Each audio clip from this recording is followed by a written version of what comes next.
본문 말씀은 우리가 너무나도 잘 아는 말씀입니다. 예수님께서 가이사라 빌립보 또는 빌립보 가이사라 그 지방에 들어가셨을 때에 제자들에게 사람들이 나를 가리켜서 누구라 하느냐라는 질문으로 본문이 시작됩니다. 예수님의 이러한 질문에 제자들은 어떤 사람은 죽었던 세례 요한의 영이 다시 살아나서 예수님께 임했다라고 이야기합니다.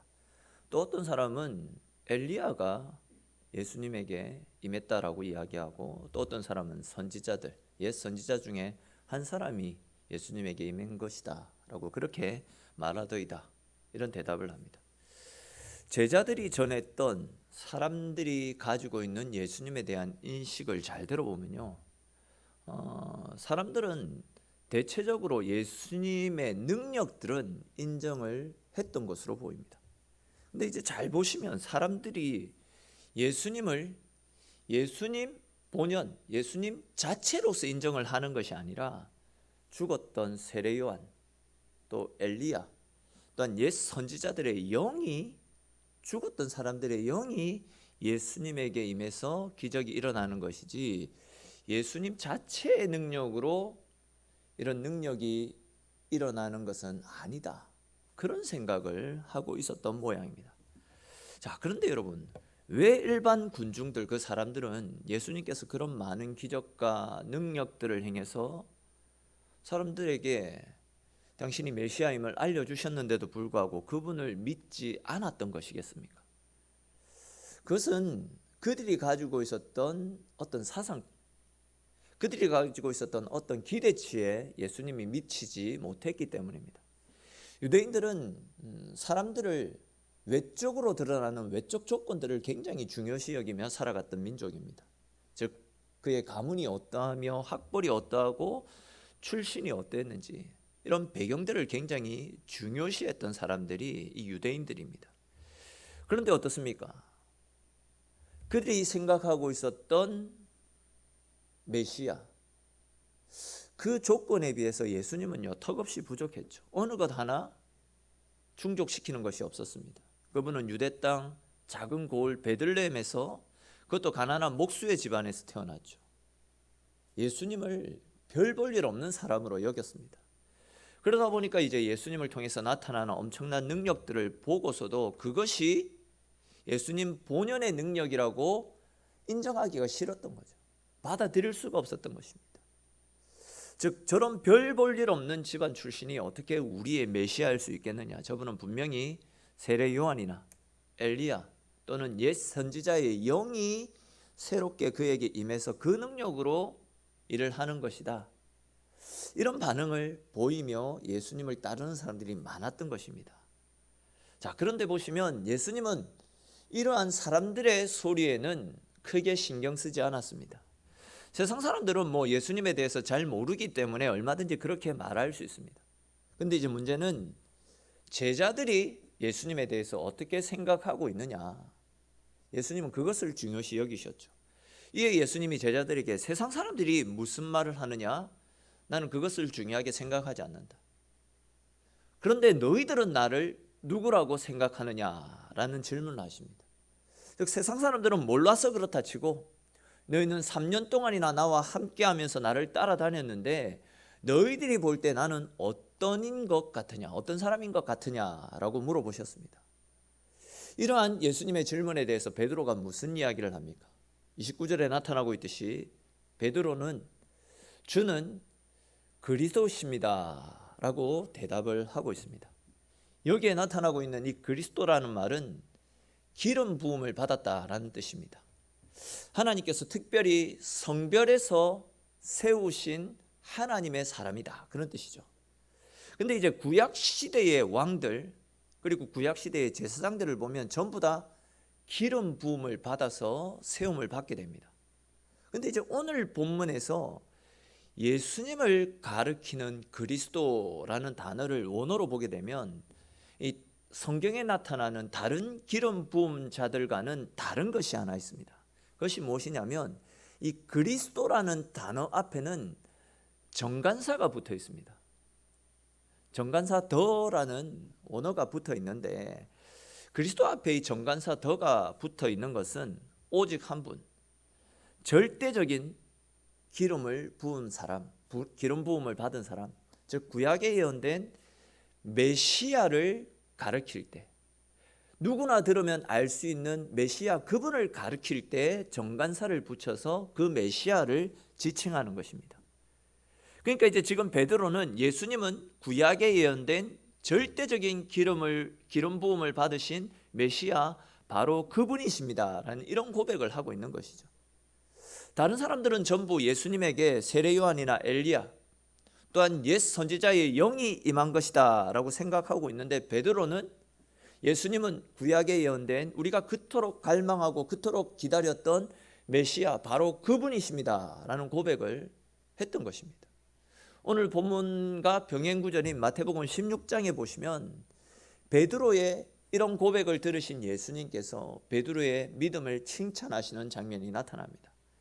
우리는 이러한 말씀에서 예수님은 당신을 믿고 따르는 우리가 예수님에 대한 올바른 인식과 바른 생각들을 가지고 믿음 생활을 하기를 원하고 계시다라는 것을 발견할 수 있습니다. 다시 말해서 남들이 뭐라 하든 또한 내가 처한 상황과 형편이 어떠하든 주님에 대한 올바른 지식과 올바른 믿음으로 주님을 믿고 따를 때에 그런 믿음을 주님께서 기뻐하시고 칭찬해 주신다라는 것입니다. 사랑하는 성도 여러분, 저는 예수님의 이러한 질문을 우리 스스로에게도 한번 던져볼 필요가 있겠다 생각되어집니다. 특별히 요즘은 코로나로 인해서 교회가 엄청난 욕을 먹고 있지 않습니까? 교회를 다닌다라는 이유 하나만으로도 사람들로부터 따가운 눈총을 받는 시대가 지금 이 시대입니다. 거기에 대해서 믿는 사람들 중에서도 하나님이 계시다라고 한다면 이렇게 오랫동안 이런 아픔과 질고를 주실 수 있느냐라고 말하면서 하나님 계시지 않는다, 이런 부정적인 생각으로 교회를 떠나가는 사람들이 많이 있습니다. 즉 지금 우리는 교회와 또 우리 성도들 또한 하나님을 향한 세상의 질타와 비난, 이런 것들이 지속적으로 이어지는 시대를 살아가고 있습니다. 그렇다면 세상 사람들이 주님을 오해하고 주님을 비난하고 욕하는 시대인데, 이러한 시대에 주님께서 우리에게 세상은 몰라서 그렇다 치더라도 너희는 나를 무엇이라고 누구라고 생각하느냐라고 물으신다면, 여러분 그 질문 앞에 나는 무엇이라고 대답할 것 같습니까? 여러분 지금 우리가 3년, 5년, 10년, 길게는 더 이상을 쭉 신앙생활을 하고 있는데, 나에게 있어서 진짜 예수님은 과연 어떤 분이십니까? 세상 사람들의 소리가 아니라 옆에 있는 장로님, 옆에 있는 권사님, 옆에 있는 집사님, 형제 자매의 소리가 아니라 나에게 있어서 하나님은 과연 어떤 하나님이십니까?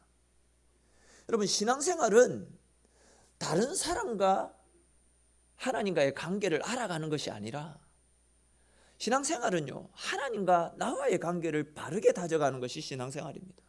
내가 하나님을 어떤 분으로 생각하고 내가 하나님과 어떤 관계를 맺으면서 살아가고 있느냐, 그것이 중요하지 다른 사람이 어떠한데요? 이것은 절대 중요한 것이 아닙니다. 즉 내가 하나님을 살아있는 분으로 믿고 그분과 친밀한 교제를 나누며 살아가게 될 때에 하나님은 늘 언제나 살아서 역사하시고 내 삶을 생명으로 이끌어 가시는 지금도 살아계신 능력의 하나님이시지만, 내가 하나님을요 과거에 성경 속에서 살아계셨던 하나님, 또한 다른 분들에게 역사하셨던 하나님, 또 세상 사람들의 소리처럼 하나님에 대해서 부정적으로 생각하며 살아간다면 하나님도 그런 우리에게는 결코 역사하시지 않는 죽은 하나님에 지나지 않을 것입니다.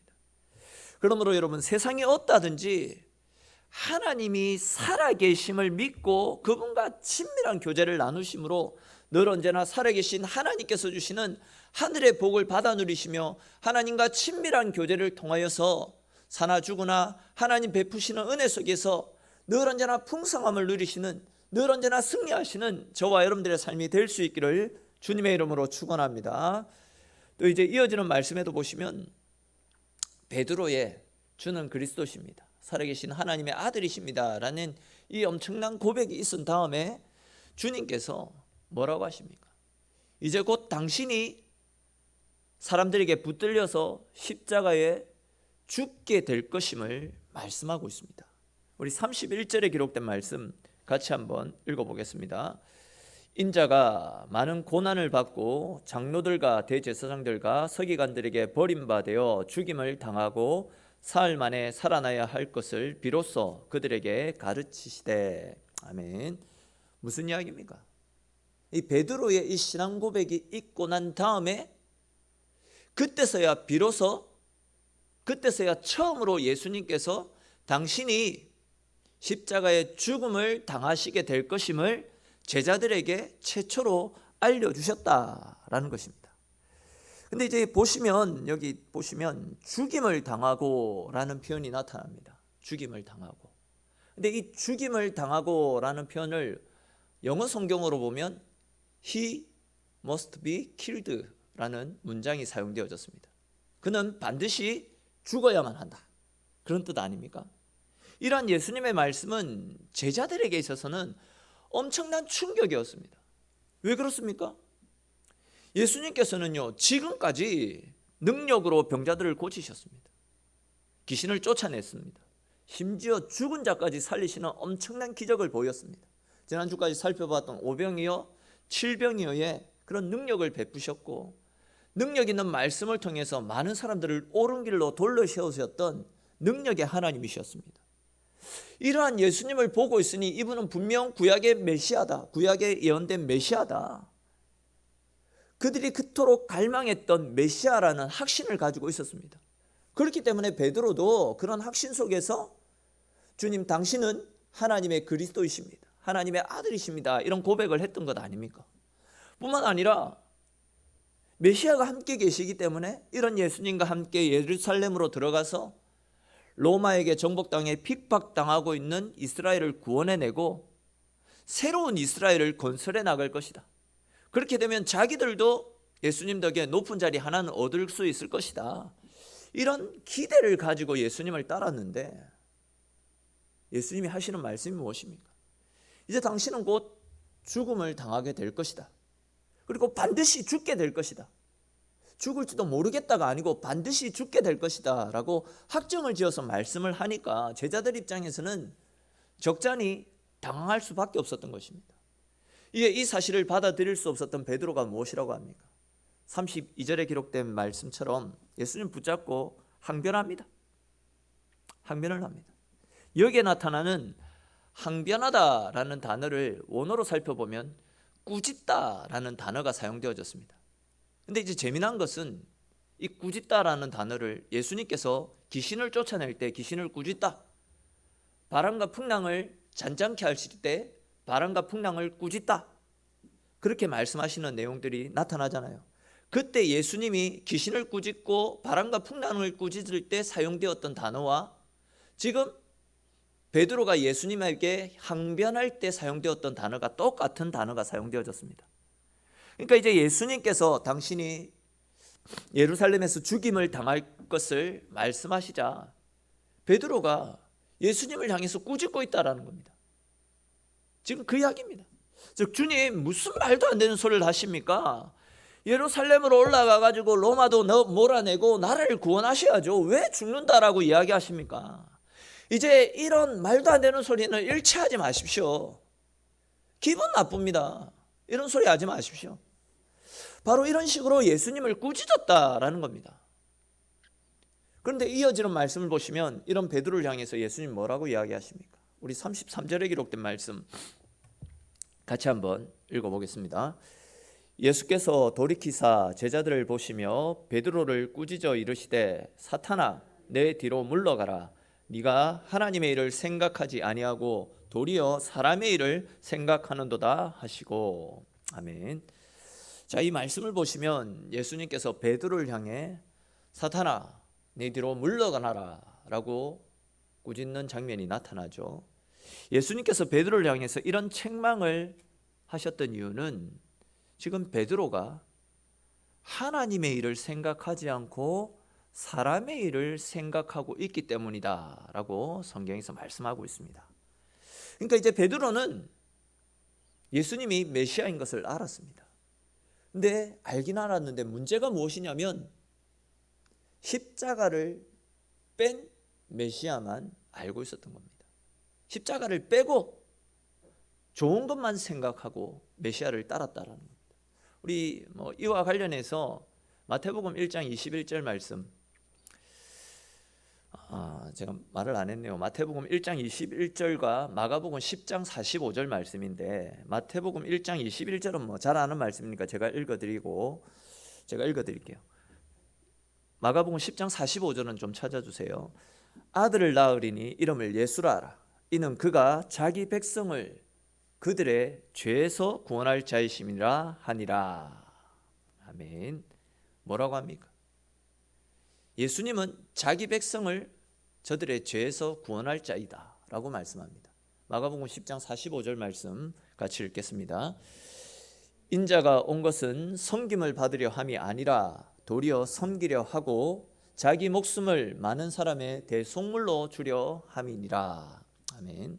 자, 이 두 가지 말씀을 통해서 알 수 있듯이 예수님은 우리를 죄에서 구원하시기 위해서 당신의 몸을 우리를 위한 대속 제물로 주시기 위해 이 땅에 오셨다라고 당신이 오신 목적을 분명히 밝히고 있습니다. 다시 말해서 십자가 사역이 예수님께서 이 땅에 오신 유일한 이유였다라는 겁니다. 근데 베드로와 제자들은요, 십자가를 뺀 메시아만 갈망했던 겁니다. 다시 말해서 평화를 가져다 주는 메시아, 우리의 줄인 배를 채워주시는 메시아, 병든 자와 삶의 문제를 해결해 주시는 메시아, 로마로부터 우리를 구원해 내어 주실 메시아. 한마디로 십자가가 아니라 우리들의 삶의 문제만을 해결해 주시는 메시아, 그 메시아만을 갈망했다라는 겁니다. 바로 그런 이유로 예수님이 베드로를 향해서 너는 왜 하나님의 일을 생각하지 아니하고 사람의 일을 생각하느냐, 그렇게 책망을 하셨던 겁니다.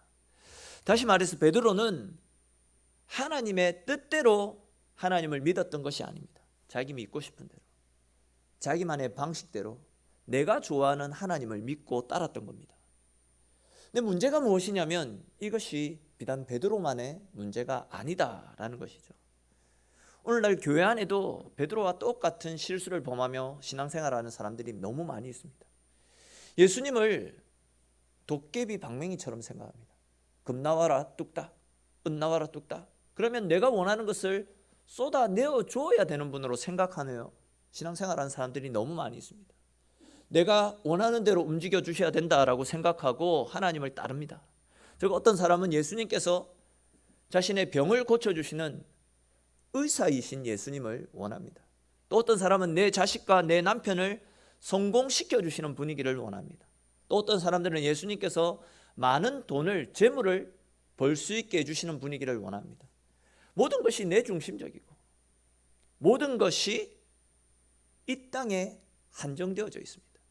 다시 말해서 신앙생활을 하는 이유가 진짜 중요한 본질적인 문제는 뒤로 한 채 이 땅에서 얼마나 많은 떡을 손에 쥐고 살아갈 것인가, 얼마나 많은 사람들로부터 존경받고 부귀영화를 누리며 살아갈 것인가, 이러한 본령의 신앙에만, 본령의 신학, 이런 것에만 관심을 가지고 신앙생활을 하고 있다라는 거죠. 근데 이런 우리를 향해서 주님께서 하시는 말씀이 무엇입니까?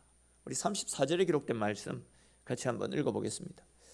무리와 제자들을 불러 이르시되 누구든지 나를 따라오려거든 자기를 부인하고 자기 십자가를 지고 나를 따를 것이니라. 아멘. 자, 무슨 이야기입니까? 누구든지 주님을 따르기를 원한다면 자기 생각대로, 자기 믿고 싶은 대로가 아니라 주님의 뜻대로 주님을 믿고 따라야 된다라는 겁니다.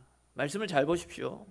주님은 우리에게 당신을 따라오려면 제일 먼저 자기를 부인하라라는 말씀을 하십니다. 근데 이제 여기에서 말씀하는 자기를 부인한다라는 말씀을 원어로 살펴보게 되면 인연을 끊어야 된다, 그런 뜻으로 사용되어집니다. 인연을 끊는다. 근데 여러분 한번 생각해 보십시오. 어떻게 우리가 우리 자신과 인연을 끊을 수 있겠습니까? 여러분들은 자기 자신과 인연을 끊는다, 이 말씀이 무슨 이야기인지 이해가 되십니까? 여기에서 자기 자신과 인연을 끊어야 된다라는 이야기는 내 인생의 주인을 바꾸라라는 겁니다. 내 인생의 주인을 바꿔라. 내 인생의 주인은 나의 옛사람 아니었습니까? 지금까지는 나의 옛사람이 내 인생을 다스렸습니다. 나의 옛사람이 내 인생을 지배했습니다. 그 옛사람이 내 자존심, 이기심으로 똘똘 뭉쳐 있었습니다. 그러다 보니까 앞에서 살펴보았던 것처럼 나의 옛사람은 세상의 가치관, 세상의 풍조를 따랐고요. 내가 믿고 싶은 대로만 믿었습니다. 나에게 이익이 되고 내가 하고 싶은 일만 하며 살아왔습니다. 신앙생활 역시도 마찬가지죠. 내에게 유익을 가져다 주고 내 필요를 채워주시는 하나님만 바라며 신앙생활을 해왔었습니다. 지금까지 내 옛사람이 내 인생을 핸들링하며 내 인생을 컨트롤하며 살아왔습니다. 근데 내 자신을 부인하라라는 이야기는 나와의 인연을 끊는다라는 것은 지금껏 내 인생을 끌어왔던 나의 옛주인, 내 과거의 삶을 벗어 던져야 된다라는 그것입니다. 그러니까 내가 믿고 싶은 대로, 내가 하고 싶은 대로, 내 생각대로 신앙생활을 하는 것이 아니라 이제는 주님을 주인으로 모시고 주님이 이끄시는 대로 신앙생활을 해야 된다라는 그런 이야기입니다. 그런데 어떻습니까? 많은 사람들이 여전히 자신을 주님께 내려놓지 못합니다. 여전히 내가 믿고 싶은 대로 믿고 살아갑니다. 아주 중요한 일을 눈앞에 두고 있음에도 불구하고 주님 앞에 기도하며 주님의 뜻에 순종하기보다도 내 필대로, 그냥 내 의지대로, 내가 하고 싶은 대로 모든 일들을 결정합니다. 진짜 하나님은 내가 필요하고 내가 급할 때, 그것도 아니면 가끔 생각날 때만 하나님을 찾습니다. 그러다가 내가 생각하는 대로 일이 풀리지 않고 하나님의 뜻과 내 뜻이 상반되어지면 하나님 말씀 앞에서 나를 고쳐 나가려고 하는 것이 아니라 베드로처럼 하나님을 내 뜻대로 변화시켜 나가려고 합니다. 십자가가 아니라 로마를 몰아내고자 하려고 한다는 거죠. 오히려 주님을 꾸짖고 하나님 정말 살아계십니까? 하나님께 이런 항변을 늘어놓는 그런 신앙생활을 하는 경우가 너무 많이 있습니다. 그런데 주님께서는 이런 우리를 향해서 이런 옛사람의 모습을 내려놓고 자기를 부인하고 주님 뜻대로 따를 것을 말씀하고 있습니다. 쉽게 말해서 내가 죽어야 된다라는 겁니다. 이어지는 35절 말씀도 같은 말씀이 이어지죠. 우리 35절도 같이 읽겠습니다. 누구든지 자기 목숨을 구원하고자 하면 잃을 것이요 누구든지 나와 복음을 위하여 자기 목숨을 잃으면 구원하리라. 아멘. 자, 여기에 나타나고 있는 목숨이라는 단어를 원어로 살펴보게 되면 타고난 동물적인 생명, 동물적인 본능을 이야기하고 있습니다. 쉽게 말해서 내가 누리고 싶은 쾌락, 내가 누리고 싶은 것을 쫓아 살아가는 동물적인 본능과 생명을 의미하는 단어가 사용되어졌습니다. 근데 이제 세상 속에서 동물적인 감각으로 내가 누리고 싶은 것에만 집중하면서 살아가면 어떻게 됩니까? 내가 원하는 것을 누릴 수는 있겠지만 진짜 중요한 생명은 잃어버린 채 살아가게 될 것입니다. 지금 저희 집이 그 엘리베이터 교체를 하는 관계로 한 달 동안 지금 엘리베이터를 사용 못하고 있습니다. 지금 거의 한 4주 다 되어 가는데 하루는 지난주였는데 머리도 너무 아팠고 사실 그때 그리고 설교 준비도 잘 안 되고 해가지고 12시가 넘어가지고 제가 바람을 쐬기 위해서 계단을 타고 밑으로 쭉 내려가고 있었습니다. 근데 이제 같은 동에 사시는 분인데 엘리베이터에서 볼 때마다 인사했던 분인데 50대 아저씨인데 이분이 이제 술에 취해서 계단을 올라가다가 아마 너무 피곤해서 계단 중간에서 잠이 들어서 뻗었던 모양입니다. 사실 표현이 조금 그렇지만 그런 분들은요, 동물적인 생명은 남아있는지 모르겠지만 실상은 죽은 사람들 아니겠습니까? 실상은 죽었다 해도 가언이 아닐 것입니다. 36절 말씀은 이러한 사실을 좀 더 구체적으로 말씀하고 있습니다. 우리 36절도 같이 읽겠습니다. 사람이 만일 온 천하를 얻고도 자기 목숨을 잃으면 무엇이 유익하리요? 여기에 나타나는 온 천하라는 말은 이 땅의 인생이 추구하는 최고의 것을 이야기합니다. 예를 들어서 이제 운동선수가 올림픽이나 세계 선수권대회 같은 데서 금메달을 따게 되면 천하를 제패했다 또는 패권을 잡았다 그런 표현을 쓰지 않습니까? 또 명문 대학이나 들어가기 힘든 직장에 들어가게 되면 세상을 다 가진 것 같은 기분이다. 이런 표현들을 많이 사용합니다. 이럴 때 이제 온천하라는 표현을 사용하잖아요. 근데 여러분, 사람이 생각할 수 있는 이 세상의 모든 힘, 모든 권세, 쾌락과 명예, 이런 것들을 다 가지고 있다 할지라도, 동물적인 감각을 가지고 그 모든 것들을 다 얻었다 할지라도 그 사람이 죽으면 어떻게 됩니까? 그렇게 본능적으로 일해서 얻었던 모든 것들은 다 사라집니다. 아무 의미가 없는 겁니다.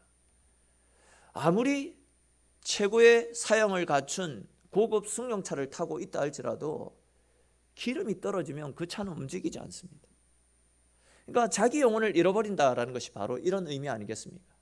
다시 말해서 십자가를 진다라는 것은 이 세상의 동물적인 삶이 가져다주는 세상의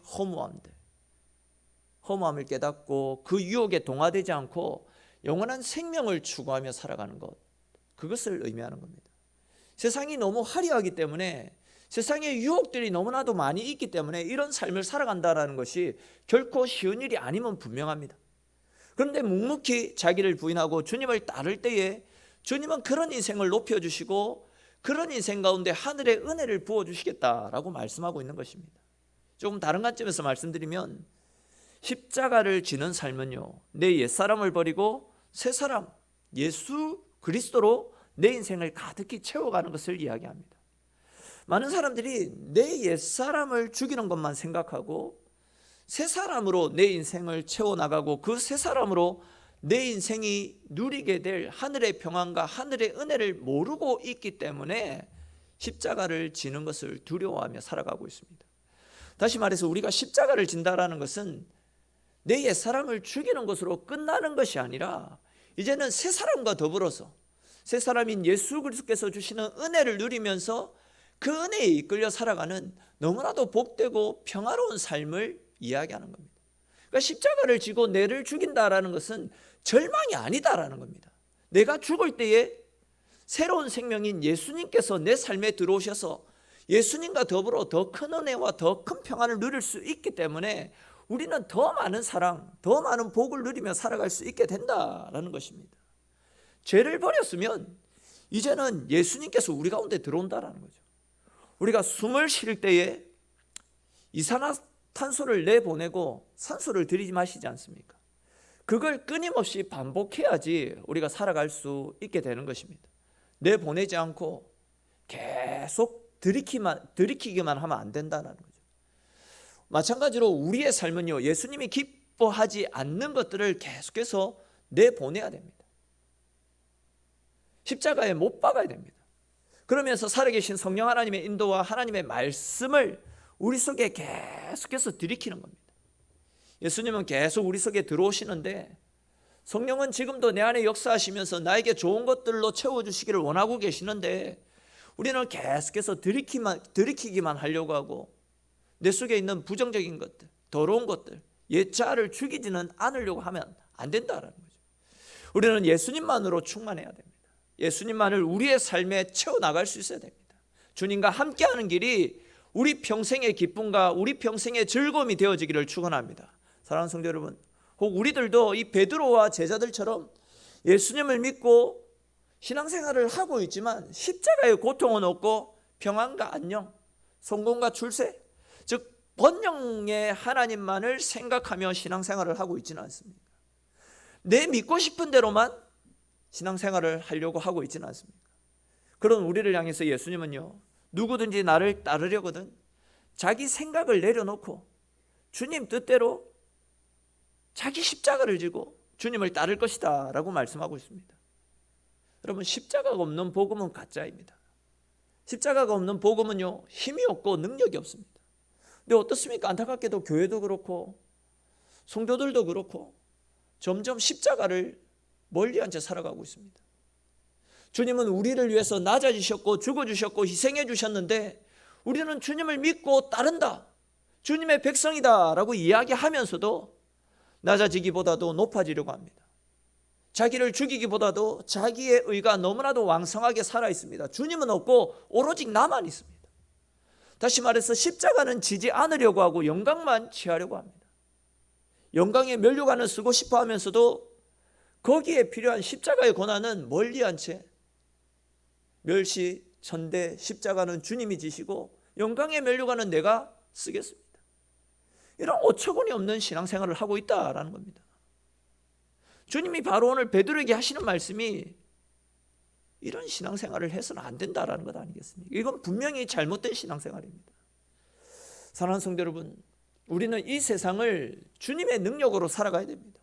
그렇게 하기 위해서 우리는 날마다 주님을 따르는 삶, 날마다 내가 죽는 삶을 살아가야 됩니다. 내 자신에 대해서 철저히 죽고 하나님 말씀 붙들어야지 하나님의 능력이 우리 가운데 임하는 겁니다. 내가 믿고 싶은 대로가 아니라 주님이 우리에게 말씀하시는 대로 주님의 뜻을 따라서 주님을 믿고 섬길 수 있어야 됩니다. 그것이 바로 주님이 우리에게 원하시는 삶이고, 그런 삶을 살아가게 될 때에 십자가 끝에 부활의 영광이, 십자가 끝에 생명의 면류관이 우리에게 주어지는 것입니다. 저와 여러분들 모두가 내가 믿고 싶은 대로, 내가 원하는 하나님이 아니라 하나님 뜻대로 믿고 하나님 뜻대로 섬기심으로 하나님이 우리에게 예비하신 영광의 면류관, 생명의 면류관을 들어 쓰시며 주님께서 주시는 승리의 기쁨을 누리며 날마다 주님께 영광 돌리는 복된 삶이 될 수 있기를 주님의 이름으로 축원합니다.